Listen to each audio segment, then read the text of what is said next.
Hello everyone, स्वागत है आपका मेरे चैनल वाई टी स्टडी में। दोस्तों, आज जो नोटिफिकेशन मैं लेके आया हूँ वो लेके आया हूँ एच पी टेट का जो पेपर हुआ था रिसेंटली, उसमें जो साइकोलॉजी का पार्ट था उसके रिगार्डिंग लेके आया हूँ। दोस्तों, जब टेट का पेपर होता है तब अलग अलग यूट्यूब चैनल उस साइकोलॉजी के पोर्शन को डिस्कस करवाते हैं, और जिसमें कि कुछ गलत क्वेश्चन भी होते हैं और उनको डिस्कस करवा देते हैं। और बाद में जब आप उन क्वेश्चन को रीड कर लेते हो और पेपर में वैसे ही क्वेश्चन जब रिपीट हो जाते हैं तो आप उनको गलत करके आते हो। तो दोस्तों, उसी को मद्देनज़र रखते हुए मैंने इस वीडियो को बनाने का फ़ैसला लिया है। और आपने क्या करना है, बिल्कुल जो ऑफिशियल आंसर की के अकॉर्डिंग जो आंसर हैं वो चेक करने हैं, और अपने अपने मार्क्स जो है वो कमेंट सेक्शन में आपने कमेंट करने हैं। अगर आपको किसी और चीज़ के रिगार्डिंग कोई डाउट आएगा या फिर कुछ क्वेरी आएगी तो आपने कमेंट करना है ताकि हम उस क्वेरी को सॉल्व कर सकें। और दोस्तों, अलग अलग प्रकार की गवर्नमेंट नोटिफिकेशंस भी मैं इसी चैनल के माध्यम से डिस्कस करवाता हूं। और मेरा नाम है अक्षय शर्मा और इस चैनल का नाम है वाई टी स्टडी। अगर आपको ये कंटेंट और ये नोटिफिकेशंस अच्छी लगती है तो इस चैनल को शेयर करना ना भूलें और लाइक करना ना भूलें। और इस चैनल के माध्यम से आपको बिल्कुल एग्जैक्ट जानकारी मिलेगी, और आप इस चैनल को इन फ्यूचर नोटिफिकेशन जो भी आएंगी उसके रिगार्डिंग इस चैनल को सब्सक्राइब भी कर सकते हो। तो ले चलता हूँ दोस्तों आपको टेट नॉन मेडिकल का जो पेपर हुआ था उसका साइकोलॉजी पार्ट में डिस्कस करूँगा। और ये डिस्कस करवाने का मोटिव है कि अगर इसमें से कोई क्वेश्चन, एक या दो क्वेश्चन भी रिपीट हो जाते हैं तो इन फ्यूचर आपके वो क्वेश्चन गलत ना हो। और ये वीडियो जो बनाने का मकसद है मेरा वो है टीजीटी नॉन मेडिकल और मेडिकल आर्ट्स ईएमआरएस की पोस्टें अभी जो निकली हैं उसमें भी टीचिंग एप्टीट्यूड आएगा, और टीजीटी की पोस्टें भी उसमें निकली हैं। तो अगर आपको वो भी वीडियो चाहिए कि किस पोस्ट के लिए क्या एलिजिबिलिटी है और कौन कौन सी पोस्टें फिल होंगी, तो आप इस चैनल से जुड़े रहें और कमेंट करना ना भूलें। चलो दोस्तों, डिस्कस करते हैं इस पेपर को।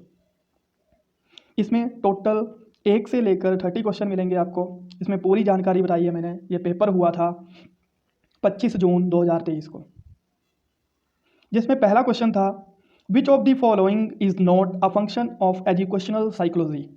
इसमें बताया गया है निम्नलिखित में से कौन सा शैक्षिक मनोविज्ञान का कार्य नहीं है।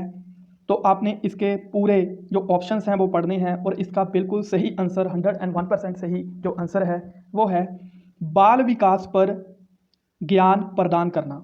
ऑप्शन ए जो इसमें दिया गया है वो बिल्कुल सही ऑप्शन है। तो आपने इसको ध्यान में रखना है, और ये 101% ऑफिशियल की के अकॉर्डिंग है। और ऑफिशियल की मैं डिस्कस करवा रहा हूँ, इसीलिए करवा रहा हूँ क्योंकि जब ये पेपर होता है तो यूट्यूब चैनल्स जल्द से जल्द व्यूज़ पाने के लिए क्या करते हैं, वीडियोस ले आते हैं और उसमें गलत ही क्वेश्चन डिस्कस करवा देते हैं, और बाद में ना उनको ठीक करते हैं ना कुछ करते हैं, और बच्चे उन्हीं को देखकर चले जाते हैं और पेपर में क्वेश्चन को गलत कर देते हैं। तो आपने क्या है, बिल्कुल इस चीज़ का ध्यान रखना है और इस चैनल से बने रहना है। तो क्वेश्चन नंबर 2 डिस्कस करते हैं इसके बाद में। Mental age and chronicle age, जो ये फॉर्मूला है पता है आपको। मेंटल एज मैं आपके सामने ये डिस्कस करवा देता हूँ, इन फ्यूचर जब आएगा तो सी ए से डिनोट करते हैं। Chronical age is equal to I Q is equal to mental age divided by chronical age multiply by 100। तो जब हम इस फॉर्मूले को इम्प्लीमेंट करते हैं तो इन्होंने दोनों चीज़ें इसमें क्या दे रखी हैं, एक विद्यार्थी की मानसिक आयु एवं कलानुक्रमिक आयु क्रमशः 8 और 8 दी है। मतलब इसमें मेंटल एज और क्रोनिकल एज दोनों 8 दी थी, और मल्टीप्लाई बाय 100 होता है तो 8 डिवाइडेड बाय 8 हो जाता है, तो 100 निकल के आता। तो 100 जो IQ लेवल होता है 90 से लेकर 110 तक जो भी होता है, एक बार आप नोट कर सकते हैं इसको, 90 से लेकर 110 तक जो भी रेंज आती है IQ की वो होती है औसतन आयु, एवरेज आयु आती है इसमें। तो ऑप्शन बी इज करेक्ट। आपने फॉर्मूला याद रखना है इसका, जो मैंने अभी डिस्कस करवाया IQ का।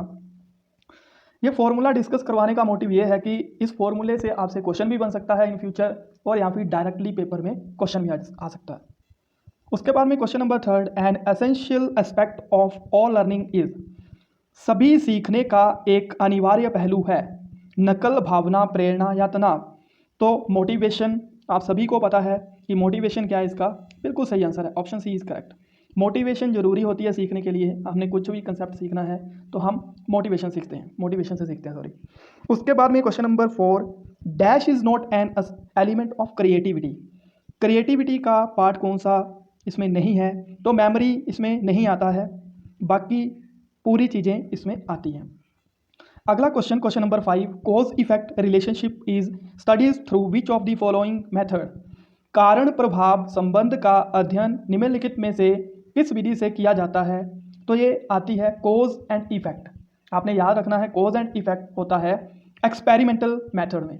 हम एक्सपेरिमेंट करते हैं, एक्सपेरिमेंटल करने का कॉज क्या है और एक्सपेरिमेंट करने के बाद उसमें इफेक्ट क्या आता है, तो वो किस मेथड में आता है? एक्सपेरिमेंटल मेथड में। Question number 6, unusual repetitive behaviour and or a tendency to engage in a restricted range of activities are the symptoms of। असामान्य दोहराव किया क्या जाता है इसमें कि चीज़ों को दोबारा दोहराने की प्रक्रिया को इसमें लिया जाता है और इस प्रक्रिया को बोला क्या जाता है? इस प्रक्रिया को बोला जाता है ऑटिज्म। मेंटल रिटार्डेशन से आपने इसको कंफ्यूज नहीं करना है, इसे बोला जाता है autism. Question number 7, when the conscious mind of a person is focused on some object activity is called। जब किसी व्यक्ति का चेतन मन किसी वस्तु गतिविधि पर केंद्रित होता है तो उसे क्या कहते हैं? उसे कहते हैं ध्यान, attention. Which of the following is not a factor influencing learning. इसमें बताया गया है, मैं दोनों लैंग्वेज में लेकर आया हूँ, तो आपने क्या करना है? ट्रांसपोर्टेशन फैसिलिटी इसका बिल्कुल सही आंसर है। Question number 9, which of the following statement is true about human development. कि इनमें से कौन सी स्टेटमेंट ट्रू है? इसमें ध्यान रखने वाली बात यह है कि आपने ट्रू, कौन सा कथन सत्य है, उसको ध्यान में रखना है। सबसे पहले क्वेश्चन को रीड करना है, उसके बाद आंसर देने की कोशिश करनी है। तो मानव विकास के बिना संभव है। Human development is possible without growth, क्योंकि ग्रोथ जो है वो लिमिटेड होती है और डेवलपमेंट जो है वो कंटिन्यूस रहती है। ग्रोथ एक टाइम आने तक ही होती है, उसके बाद में ग्रोथ जो है वो रुक जाती है। इसका एग्जाम्पल है हाइट। ग्रोथ का एग्जाम्पल क्या है? हाइट एक टाइम तक आपने देखा होगा कि एक जब एज आती है तब तक हाइट हमारी बढ़ती चलती है और एक टाइम ऐसा आता है कि हाइट हमारी बढ़ना बंद हो जाती है। तो वो किसमें कंसेप्ट आता है हमारा? वो आता है ग्रोथ में। किसमें आता है? ग्रोथ में। ग्रोथ में आता है हाइट वाला कंसेप्ट। जब हम मेमोरी पावर या लर्निंग पावर को देखते हैं तो वो आती है ह्यूमन डेवलपमेंट। तो इसमें डेवलपमेंट वाला टॉपिक आपने छोड़ना नहीं है। उसके बाद में किसने निष्कर्ष निकाला कि भाषा और सामाजिक संस्कृत वातावरण एक बच्चे के संज्ञानात्मक विकास में महत्वपूर्ण भूमिका निभाते हैं। एक आपको यहाँ मैं शॉर्ट ट्रिक बताता हूँ। इसमें जब भी सोशल वर्ड आ जाएगा किसी भी थ्योरी में, कौन सा वर्ड? सोशल को हिंदी में बोला जाता है सामाजिक। तो सोशल जब भी वर्ड आ जाएगा तो आपने आंखें बंद करके आंसर क्या लगाना है? वाइगोस्की लगाना है, क्योंकि जो सोशल लर्निंग थ्योरी है वो वाइगोस्की ने दी है। तो आपने जो भी क्वेश्चन पढ़ना है, जब भी सोशल लर्निंग की बात आएगी तो आपने आंसर लगाना है वाइगोस्की। उसके बाद में क्वेश्चन नंबर 11 के ऊपर आते हैं, stimulus response theory. SR theory किसने दी थी? पेवलोव। क्लासिकल कंडीशनिंग थ्योरी पेवलोव ने दी थी। स्टिमुलस रिस्पॉन्स थ्योरी क्या थी कि जब हम किसी कुत्ते को या बिल्ली को जो एक्सपेरिमेंट किया था, तो कैट का एक्सपेरिमेंट किया था थॉर्नडाइक ने और बिल्ली का एक्सपेरिमेंट किया था थॉर्नडाइक ने, और जो डॉग का एक्सपेरिमेंट किया था वो किया था पेवलोव ने। तो जब हम रिंग बजाते थे तो डॉग के मुंह में आ जाती थी लार, तो लार से संबंधित है स्टिमुलस एंड रिस्पॉन्स। तो उसके बाद में उसका रिस्पॉन्स कैसा होता था? तो इसका बिल्कुल सही आंसर है option D. Kohs block design test of intelligence is. जैसा कि हम इस पेपर में देख रहे हैं कि इंटेलिजेंस से काफ़ी क्वेश्चन पूछे गए हैं, तो इंटेलिजेंस के टॉपिक को आपने छोड़ना नहीं है। इंडिविजुअल परफॉर्मेंस टेस्ट इसका सही आंसर है। उसके बाद में Kohlberg, a child passes through how many stages moral development. Kohlberg की स्टेजेस पूछी गई हैं, बिल्कुल इजी क्वेश्चन है, इसका सही आंसर है option A is correct, 6 stages हैं इसकी। अकॉर्डिंग टू पियाजे बहुत ही इंपॉर्टेंट साइकोलॉजिस्ट है और इसने अपने बच्चों के ऊपर एक्सपेरिमेंट किए थे, तो इसलिए बहुत ही महत्वपूर्ण है, तो आपने इसको छोड़ना नहीं है। इसकी स्टेजेस पूछी जाती हैं, sensory motor, pre operational, concrete, formal operational. तो आपने 1 बाय 1 इन स्टेजेस को पढ़ना है। उसके बाद में पूछा है वोकैबलरी कि बच्चे वोकैब कब सीखते हैं, तो प्री ऑपरेशनल स्टेज में सीखते हैं बच्चे वोकैब। उसके बाद में वो said psychology is scientific study of activities, तो इसका सही आंसर है साइंटिफिक स्टडी के बारे में बताया था वुडवर्थ ने। उसके बाद में question number 16 would develop the concept of primary mental ability, तो एल थंडरसन ने बताया था प्राइमरी मेंटल एबिलिटी के बारे में, थंडरस्टोन बोला जाता है इसको।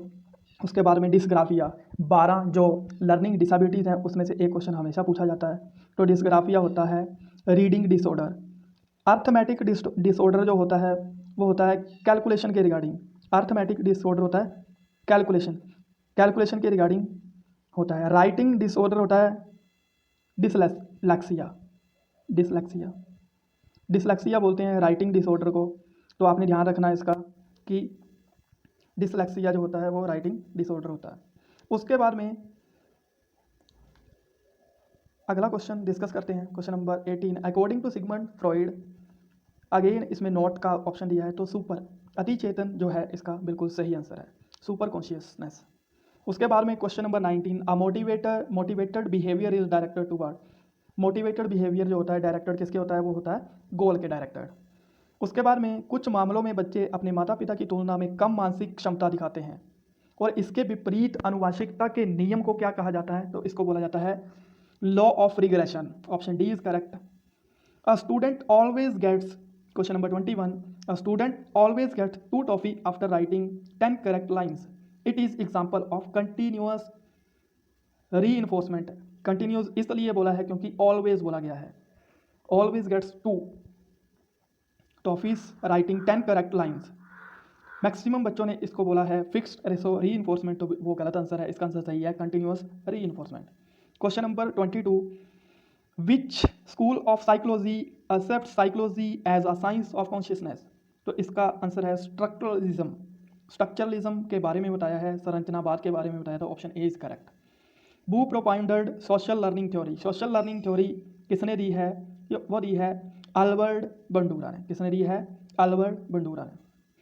Question number 24 who propounded multi factor theory of intelligence, जो दी है थॉर्नडाइक ने, मल्टी फैक्टर थ्योरी किसने दी है, थॉर्नडाइक ने। तो इस पेपर को डिस्कस करवाने से ऐसा पता चल रहा है कि इनका जो साइकोलॉजिस्ट हैं मेन, उनके ऊपर फोकस ज़्यादा है। An architect ID found to exhibit which of the following types of intelligence, तो उसको बोला जाता है spatial intelligence, option B is correct.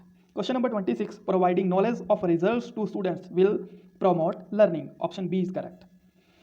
Positive transfer of learning is possible when the task are similar, positive transfer of learning किस में आते हैं, जब टास्क क्या होते हैं सिमिलर, तो आपने ऑल ऑफ दीज ऑप्शन से बचना है इस पर, तो option A is correct. Question number 28 which of following statement about motivation is correct, तो motivation is inculcated as a result of some need, कुछ नीड होती है, कुछ गोल होते हैं, उसके लिए क्या होती है जरूरत मोटिवेशन की, तो option C is correct. Which of the following is not a cause of child delinquency, तो balance level of aspiration is correct answer, option A is correct. तो क्वेश्चन नंबर 30 है if a child behave in a class time and again the teacher should, यदि कोई बच्चा कक्षा में बार बार गलत व्यवहार करता है तो शिक्षक को क्या करना चाहिए, उसे पनिश करना चाहिए, उसे नज़रअंदाज करना चाहिए, उसकी आलोचना करें, उसे सलाह दें। तो मैक्सिमम लोगों ने इसका आंसर दिया था इसे सलाह दें, तो सलाह नहीं देनी है, आपने अपना जो लेक्चर है वो कंप्लीट करना है और उसे क्या करना है नज़रअंदाज करना है, 1 2 बार 3 बार वो गलत व्यवहार करेगा उसके बाद चुप अपने आप वो चुप बैठ जाएगा, इसलिए option A is correct, ignore him. तो ये थे all 30 questions related to psychology. अगर आपको ऐसे ही वीडियोस और चाहिए और आप साइकोलॉजी के जो इम्पोर्टेंट साइकोलॉजिस्ट हैं उनके बारे में भी पढ़ना चाहते हैं, तो आप इस वीडियो के नीचे कमेंट भी कर सकते हैं और आपको कैसी लगी ये वीडियो वो भी बता सकते हैं। Thank you for listening me.